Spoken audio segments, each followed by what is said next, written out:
Manipulate the laws of gravity to your advantage to create life, stars, and your universe to win in Crafting the Cosmos. And today we'll be teaching you how to play Crafting the Cosmos, game designed by David Gordon and Tam and published by OfficeDog. And hello everyone, it's Stella. And Tarrant here from Meeple University. And hey, if you enjoyed this video after watching, you really help us by like, subscribe, and let us know what you think in the comments. That seriously will help us to bring more videos. Alright, now let's get to the classroom. In Crafting the Cosmos, players are cosmic architects competing against each other to build up the best corner of the galaxy. Players will tactically move energy around a shared central wheel, aiming to collect the best stars and other resources, all of which they'll use to craft their cosmoses full of stars, nebulas, and life. Whoever can score the most points from their placements and for completing the competitive goal cards will be the winner. To set up, first prepare the central console. This is where a lot of the game will occur, and it provides storage for most of the game's components.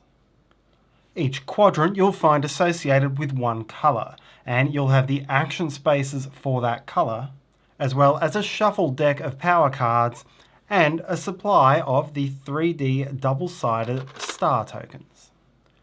In the two smaller sectors, you'll store the green and purple life tokens and the time crystals. For the time crystals, you don't place everything that comes with the game. You'll place 6 in here in a 2-player game, 9 in a 3-player game, or 11 in a 4-player game, keeping the rest off to the side. Beside the console are the 2 card risers, and on each is its shuffled relevant deck. For the universal goal deck, shuffle and place 6 cards, returning leftovers to the box, and flip the top one face up. Then for the energy deck, flip 4 cards face up. Throughout this deck, there are only 4 different types of energy cards, and you'll again recognise those colours and symbols from the main console. Beside the console, shuffle and place face down the 3 stacks of nebula tokens, level 1, 2, and 3, and prepare the advanced life tokens. Shuffle the basic tokens into a stack, keeping them face down so the scoring side is hidden, and then take 2 of the green ring tokens per player in the game, and stack them on top, returning any leftovers to the box. The green ring tokens are, on average, higher scoring than the rest, creating a race to claim these tokens first. Give each player a Cosmos board and their player-coloured pieces. The power markers go in these slots along the left-hand side of the board, and the sliders go at the bottoms of your 3 resource tracks and 1 in the alpha slot of your turn track. Place 1 of your 2 energy markers at 0 on your score track. Now players collect their starting resources. Each player draws 4 cards from the energy deck, which are held secretly in hand. Takes 1 life token, which must be flipped to the purple proto-life side and placed on this starting space. Each player takes a nebula of each type and places each face up on its indicated space. Take a red-coloured hydrogen star and place it in the centre of your board. And finally, take a time crystal from among the ones set aside, not the ones in the console, and place it at the start of your time track. Now take all players' leftover energy, as well as 3 of the black-coloured dark energy, or 4 if you're playing a 2-player game, shuffle those up, and randomly place them one at a time into the slots of the console, starting from light and going clockwise. Choose a first player, and you're now ready to play. Crafting the Cosmos is played in rounds, and in each round, each player will take 1 turn, starting from the first player and going clockwise. There will be a brief end phase at the end of each round, before play passes to the next round. A player turn is resolved in 2 phases, the energy phase and the craft phase. In the energy phase, you'll move energy markers around the center console, then gain star tokens and resources based on the placement of energy around the console. Then in the craft phase, you may take as many actions as you want, using and placing the resources you've just collected. You will aim to take as many actions as you can during this phase, because with only a couple of exceptions, all of the resources you collect in the energy phase must be spent in the subsequent craft phase or be lost. To finish your craft phase, you take one of two final additional actions before discarding unused resources and play passing to the next player. Once all players have taken a turn, you'll move to a brief end of round phase. You'll reveal a new goal card, and this will be a goal which players will be competing to win. Goals score progressively when they reach the bottom of this track, so you'll see each goal 3 rounds ahead of when it's scored. You'll then do a quick reset and play will pass to the next round. So now let's look at each phase in detail, starting with the energy phase. In your energy phase, you'll move energy tokens strictly clockwise around the console, and you can make up to a maximum of 3 moves. With each of those moves, you may move either your own energy token or a black dark energy token, but not an opponent's. However, across the 3 moves, you must move your own energy token at least once. So, for example, I could spend my turn moving 1, 2, 3. Or I could move fewer than the maximum amount, simply go 1, 2. But you must move your own token at least once, so 1, 2, 3 would not be a valid move. If a column is full, then you skip it when counting your moves, so this would be a single movement step. Once you've finished making your moves, you gather the resources based on how the console is laid out. You'll gain the stars and more powerful resources printed on the left-hand side of your energies column. Then gain the smaller resources on the right-hand sides for the specific positions for each individual energy in the console. So for this layout, I would gain these benefits from the left-hand side, and these benefits from the 7 right-hand sides. When you gain stars, collect them on their coloured sides. This would be 1 oxygen star, this would be 3 hydrogen stars. Store these beside your board. When you gain life, take a life token from its tray and store it purple proto-life side up beside your board. When you gain a nebula, choose a nebula from the face down deck of your choice and store it face up beside your board. If you get a resource showing on one of these 3 tracks, that's supernova, DNA, or gravitons, advance the slider the appropriate amount. So white here would get 0 supernovas, 2 DNA, and 2 gravitons, marking it as shown. Energy cards are taken either from the face-up display or blindly off the top of the deck. Here the white player is drawing 2 cards, so could take them in any combination as shown. Empty slots in the market do not replenish until the end of your turn, so the more cards you gain, the less choice you're going to have. The final resource is time, and each time you gain time, advance your time crystal 1 step on your track. If your crystal reaches 6, suppose here I were gaining 2 time, then take a new time crystal from those in the console, place it at 0 and continue moving. Once you've done all of this, your energy phase is complete. So once again, remember you'll get all the benefits on the left-hand side of your energy markers column, and then all the benefits to the right of each individual token. Now move to your craft phase. In this phase, you'll take as many actions as you want, mostly by placing and moving pieces into your cosmos. It's in your interest to take as many actions as you can afford, because almost all of the resources you've just collected are going to be lost at the end of this phase if you don't spend them. The only resources which carry over are any points in your time track and cards in your hand up to a maximum of 10. So now I'll take you through all of the different actions. If you've collected a nebula, then you may place it into any empty space face up on your board. If you've collected stars, then you may place them coloured side up into any empty space which accommodates a star. That's any one of these larger spaces on the board. There are no placement restrictions either for nebulae or stars. Any empty space is legal. However, the main thing you're trying to do with these placements is surround a nebula with all of the stars printed on it. As soon as a nebula has all of the required stars adjacent, destroy any one star adjacent to that nebula, even one which didn't contribute to its objective if you wish, score that nebula's printed points, and flip it face down. This is now considered a complete nebula. Another action which lets you gain or place stars is to discharge your time chamber.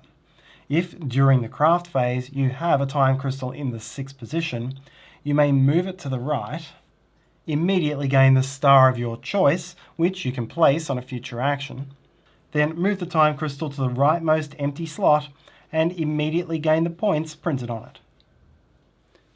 If you have any life tokens in storage, then, as an action, you may place it on the purple proto-life side into a valid life space on the board. For this, you're restricted to these smaller sized spaces, and you must pick a space which is adjacent to at least one of your existing life. Here, these are my life tokens, so these are my valid spaces. Then simply place the life into one of those spaces. If you've collected DNA, then you can spend it to convert proto-life into stable life. This action is called stabilization. Simply spend 1 DNA and then flip any one of your tokens over to its green stable side. The purpose of doing this is to fully populate nebulas with life. When you have a complete nebula, not an incomplete nebula, and that nebula has 6 life tokens surrounding it, whether stable or proto, you may take an action to create advanced life. Take the top token from the advanced life stack. You may look at its number of points. This will be between 6 and 8 for the top tokens, or 4 and 7 for the others, and place it face down, secret from the other players, on your nebula. You may have at most 1 token per nebula.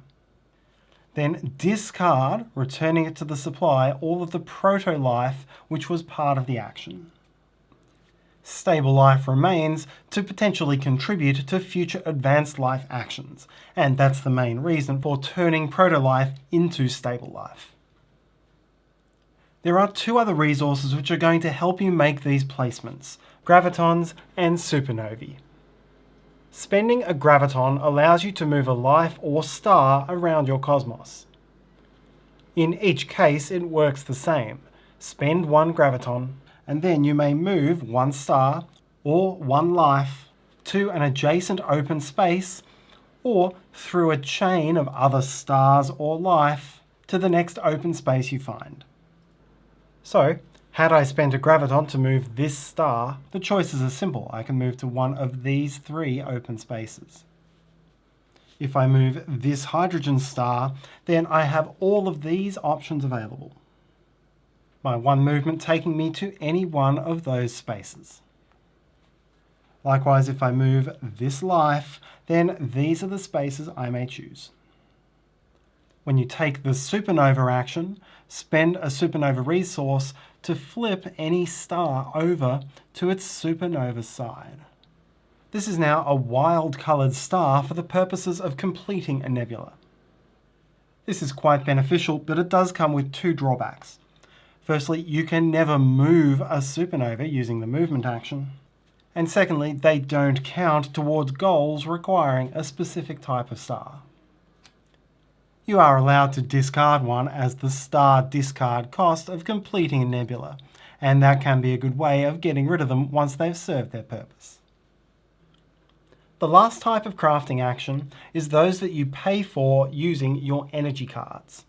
And there are 3 types: gain power card, use power card, or gain points. To gain a power card, choose any one of your 4 power card slots and discard the appropriate number of matching energy cards. Here I'll fill a 3 slot with green cards. Draw power cards from the matching deck equal to the number of cards you paid for the action. Look through them and choose one you wish to keep, discarding the others to the bottom of the deck. Then add the card to its slot. You may have at most 1 card per slot, but across multiple slots you're not limited to 1 card per colour. I could have as many time cards as I wanted. Power cards have 2 benefits. Firstly, they have an action on their left-hand side which you can trigger by paying energy cards. Here, for example, as a craft action, I could spend any 2 matching cards to gain 2 time. There's also some with other combinations of costs. This would cost any energy card and a supernova resource from your slider. The second is the card grants you an extra resource in every future energy phase. Here, it's an extra time. To remember this, take the power token and put it in a tower on the end of its column. Again, you can have multiple matching cards, so you can have multiple tokens on the same column. Each of these grants you its resource, so had I made this placement in a future energy phase, I'd gain these resources from the left, these resources from the right, and this time from my power card. The final card action is that you can spend any 5 matching cards to gain 6 points. Once you've finished taking actions with the resources you gained in the energy phase, you take one final action to end your turn, and this may either be to stabilize 1 proto-life or gain 1 new nebula. Since this is your final action, you won't be able to do anything else with the flipped proto-life or nebula you place. Now discard any unspent resources, except for cards, move all of your sliders down to 0, refill the energy market, and proceed to the next player clockwise. Once all players have finished their turns, proceed to the end of round phase. Move all universal goal cards 1 step down the track and flip a new card from the top of the deck. From the 3rd round onward, this will push a goal into the 4th and final space, and you'll now score that goal. The player with the most in the given objective scores 6 points, and second most scores 3. Don't award second place in the 2-player game. If there's ever a tie, all tied players score the higher number of points, and you must have at least 1 of what's printed on the goal to score any points. Many goals score for the types of basic things we've already seen, and you'll count up everything on your board. Some score based on a specific sector, which are shown around your board and are delineated by these white lines running through your cosmos. A star or life on the border between 2 or 3 sectors is considered to be in all of those sectors. Some look at the total size of completed nebulae, so you would count up all of the dots on your nebulae. And some look for other different types of spatial placement on your board. Finally, to finish the end phase, any player with more than 10 cards in hand must discard down to 10. All players move their turn end markers back to the alpha space, and then if you're playing a 3 or 4 player game, hand the first player marker 1 step clockwise. In a 2-player game, the same player will hold this throughout the game. The game ends at the end of the round, in which the final goal card is scored, or in which the last time crystal is taken from the tray. If the latter happens during the early part of a round, you'll finish the round, and any extra time crystals you need come from those you set aside during setup. The majority of your points will already be visible. Players now flip over any advanced life tokens they collected and add those printed points as well. The player with the highest score wins. If tied, most leftover energy cards in hand breaks the tie, and if still tied, victory is shared. And that's how to play Crafting the Cosmos.